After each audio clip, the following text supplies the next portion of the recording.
We receive various style questions through our channels, so in this video I'll be doing my best to answer some of them. When buying an overcoat, should the size be 1 or 2 sizes larger than your regular suit or sports jacket size, or are overcoats made larger as standard? Great question, very simple answer. An overcoat is fitted and sized to fit over a suit or a jacket. If, for example, you're 42 long, the size you should be looking for in an overcoat is a 42 long. Now, of course, that's dealing with a classic brand. I would always suggest asking the brand if you're shopping online, or obviously trying it on in the shop, but they are designed to fit over a suit or a jacket. I sometimes go down a size in an overcoat if I'm looking to wear it more casually, perhaps over a sweater. But the answer is you don't need to size up, certainly not 2 sizes. What do you think of collar bars and pins? Are they a good accessory if you also wear a tie bar? Well, I love collar bars. You've probably seen me on previous videos where I wear a collar bar. I love the way it pulls the collar together. I look at the tab collar I'm wearing today. It does that same effect of giving that tie a little bit of shape. It comes away from the face. I like the 3-dimensional element of it. So yeah, I prefer a collar bar to a collar pin, which actually pins through the collar.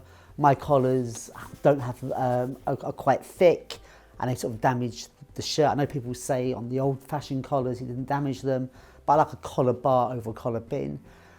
Now, should you wear it with a tie bar? I would really exercise caution there. There's a lot going on. Certainly I wouldn't wear anything too close to it. I do know some very stylish dresses that do manage to carry off both, but it's a very stylized, stylish look. It's not for business. What should the tie width ratio be in relation to the width of the body? Great question. Balance with how you dress is really important. Taking your size into consideration is also important. Wearing a tie should really be balanced out with your jacket. So I'm presuming you're wearing it with a jacket. And a really good rule of thumb is your width of your tie should be around the same width as the width of your single-breasted lapel. So anything around 3 inches, you're on pretty safe ground.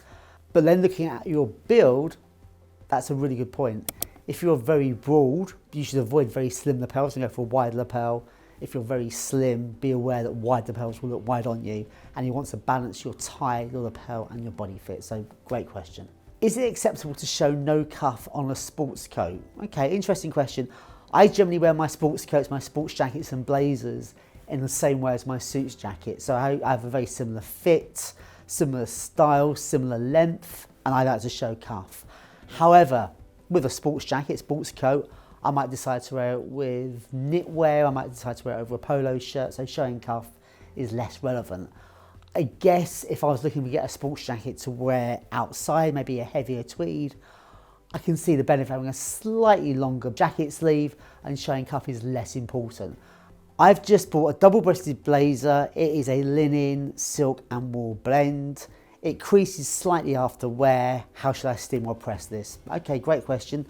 Linen, silk, wool blends are lovely. I find they crease a little bit less than traditional pure linen, but every fabric is different.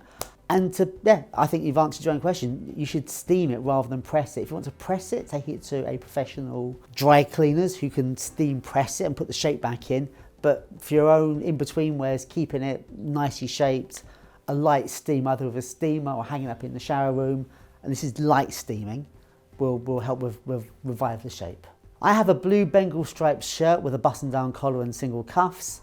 Is this too formal to wear with a charcoal Harris tweed jacket? Definitely not, no. A button-down shirt with a sports jacket is perfect pairing. And the Bengal stripe, I love Bengal stripes. I think Bengal stripes are just one step up from plain shirts. As long as it's not a really heavy candy stripe, I'd wear a Bengal stripe with any other pattern, style, check. No, sounds like a great combination. Not sure about too many patterns, stick with maybe a knitted tie, but no, sounds great. What causes a collar gap on a jacket? I have one suit I never wear because of this issue. Well, that's a shame. We need to do something about that because having a suit and not wearing it is not good for anyone. There are various reasons for collar gap. It's not just one reason. The most popular one is probably your posture, in the fact that you may be standing with your head slightly forward or you have a slightly rounded back. That could be one reason why the collar is standing off at the back. You might be quite athletic and you have very prominent shoulder blades, or you have quite forward shouldered. You perhaps do a lot of rowing, or you're quite athletic in that sense, that can push it off. Or finally, your jacket is just too tight across the shoulders and it's pulling away. So there are various reasons. Certainly the person to answer this would be your local competent alterations tailor, but most of these can be corrected. And even if it can't be absolutely corrected, it certainly can be improved. So take it to a tailor, judge what the issue is, and in future, make sure you're buying the right size. And if you're not sure, pick another jacket, make sure it fits into your neck. If it's a consistent problem, you may be a great candidate for made to measure. I've been seeing suits with ticket pockets. Are ticket pockets making a comeback, or is this more of a trend in the US? Well, that's fantastic to hear. I love a ticket pocket. I'm wearing one today on my three-piece suits. I think one of my first made to measure suits, I had a ticket pocket. This was back in the early 90s because it was rarely seen off the peg. Interesting, if you've got a suit with a ticket pocket, it can sometimes be easier to wear it as a sports jacket. It's a little bit sportier. And I didn't realise it was a trend in the US, but I fully support it. Are metal buttons a good way to distinguish between a blazer and a suit jacket? Could we see suits with metal or gold buttons? Great question. Gold buttons on a jacket distinguish it as being a blazer. It's not the only signifier, but it's definitely a reason to take it a blazer. Suits with metal buttons in menswear are very rare and not either fashionable or popular. However, there is a precedent for them. I know Hardy Amos, the once famous courtier in Savile Row, he advocated the blazer suit. So he was a fan of having a blazer with matching trousers to wear while on your yacht and coming ashore. So quite specific. But outside of that, suits with gold buttons, metal buttons, no, not a fan of them. You've mentioned the versatility of grey trousers. Do you think light brown trousers are similarly versatile? Would they make a good second pair after your first pair of grey? Great question, and yes. Grey is my go-to odd trouser for combining with blazers, sports jackets, knitwear. Light brown is also a great colour, but actually, after my first pair of grey, my second pair would probably also be grey. If I got charcoal, I'd maybe get mid-grey, I'd get light grey. I might go for a different texture, maybe go for a fresco or a cavalry twill. So once I've had maybe 2 or 3 pairs of trousers, then I'll probably bring a light brown, maybe flannel or maybe a moleskin into my rotation. I've noticed all your ties are stripes or solid colours. Should I get rid of my paisley ties? Definitely don't get rid of your paisley ties. I wear a lot of solid and stripes and fine checks, that's my go-to, but I also do enjoy wearing paisley ties, and if you're a regular viewer, you'll have seen me in other videos wearing paisley ties. So no, don't get rid of your paisley ties.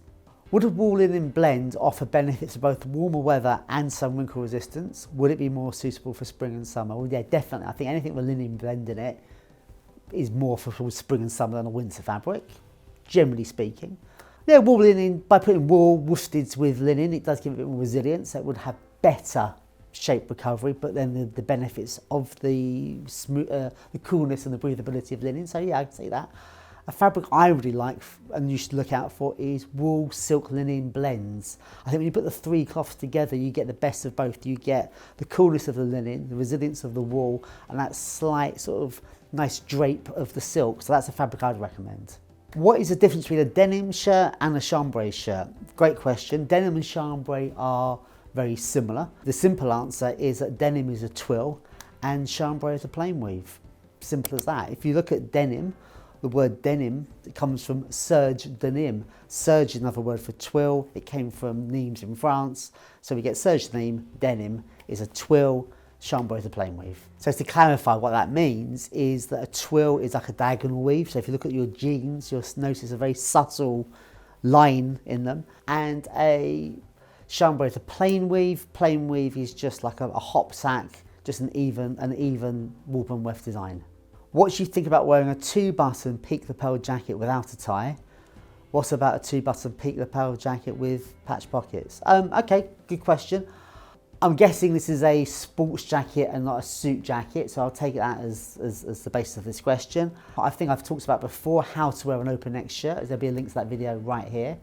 It's a good look.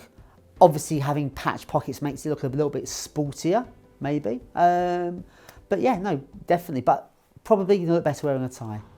What is your opinion on the Italian spezzato tradition of mixing and matching 2- and 3-piece suits made from the same cloth, but in different colours.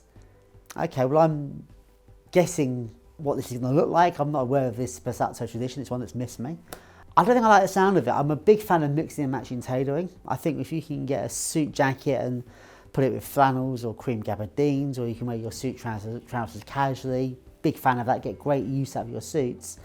But using the same suit fabric but in different colours, that seems a strange thing to do, to have having the same fabric in different colours. You must really love that fabric. Would just look like you got up late and picked the wrong trousers. So sorry, no, mixing and matching, all for it, but you want different textures, different designs. Relying on colour alone isn't going to cut it for me. Are pleated shirts outdated or too old-fashioned? Well, this must be relating to evening wear and the sort of shirts you wear with a dinner jacket with a black tie. And short answer is no. I love a pleated evening shirt. I think they're supremely elegant. I prefer them with a turn-down collar. I also think a pleated shirt is very smart if you do colour for evening wear, you know, very pale blues, pale creams. We also have a great video on black tie with a bit more detail right here for you. Okay, got a slightly trickier one here now, so bear with me. I have off black wool trousers with a very subtle stripe, really challenging to match with anything. Any advice on what to pair them with? Yeah, well, I'm still trying to think of what off black looks like. I'm thinking obviously charcoal, off black, with a subtle stripe. Now they sound like morning wear trousers.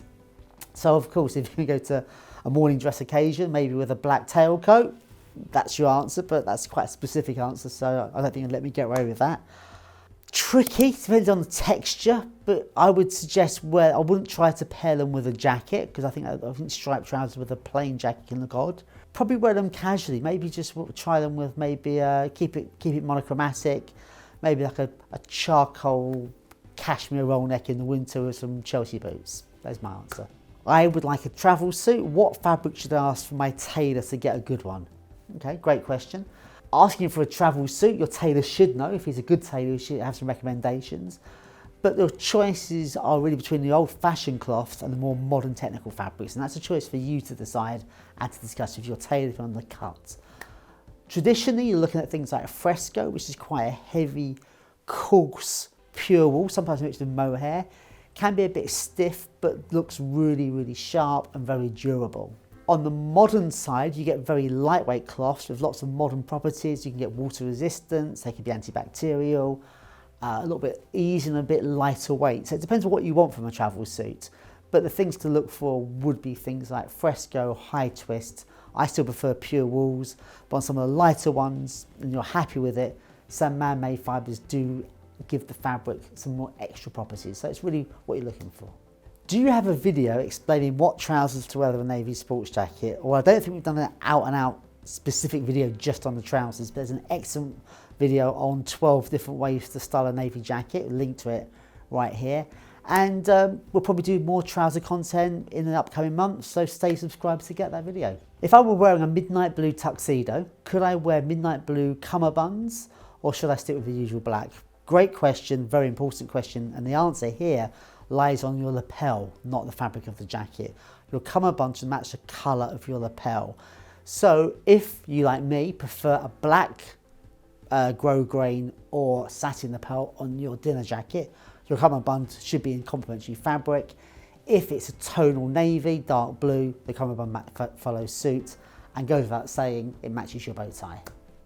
If I'm wearing a white tuxedo jacket instead of black, can I wear a black Homburg hat, or should I choose a different kind of hat? Well, okay, we get a nerdy one to finish with, so excited to answer this. Okay, let me think. I'm a bit confused because a white dinner jacket for me is warm weather. So I'm wearing my white dinner jacket in the summer. I know some people like to wear them in winter. I don't really get my head around that, but for me it's a summer jacket. And a black Homburg is more of a winter hat.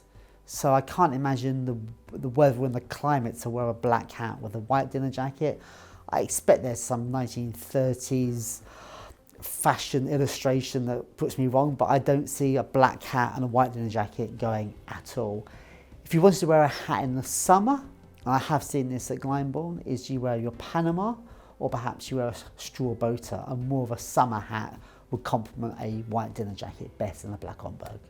Well, I really enjoyed answering those questions. If you have any of your own sartorial questions, the best way to get to the top of the list is to join our mailing list link here below and to emailing it to us. As usual, any comments on my answers today, put them in the comments below, and don't forget to subscribe.